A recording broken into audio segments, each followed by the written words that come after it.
اور بعض ان میں ان پڑھ ہیں کہ اپنی آرزوؤں کے سوا اللہ کی کتاب سے واقف ہی نہیں، اور وہ صرف اٹکل سے کام لیتے ہیں۔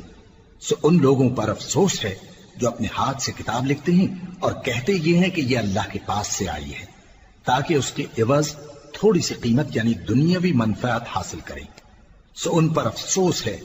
اس لیے کہ بے اصل باتیں اپنے ہاتھ سے لکھتے ہیں، اور پھر ان پر افسوس ہے اس لیے کہ ایسے کام کرتے ہیں، اور کہتے ہیں کہ دوزخ کی آگ ہمیں چند روز کے سوا چھو ہی نہیں سکے گی۔ ان سے پوچھو کیا تم نے اللہ سے اقرار لے رکھا ہے کہ اللہ اپنے اقرار کے خلاف نہیں کرے گا، یا تم اللہ کے بارے میں ایسی باتیں کہتے ہو جن کا تمہیں مطلق علم نہیں؟ ہاں کیوں نہیں، جو برے کام کرے اور اس کے گناہ ہر طرف سے اس کو گھیر لیں تو ایسے لوگ دوزخ میں جانے والے ہیں، اور وہ ہمیشہ اس میں جلتے رہیں گے، اور جو ایمان لائیں اور نیک کام کریں وہ جنت کے مالک ہوں گے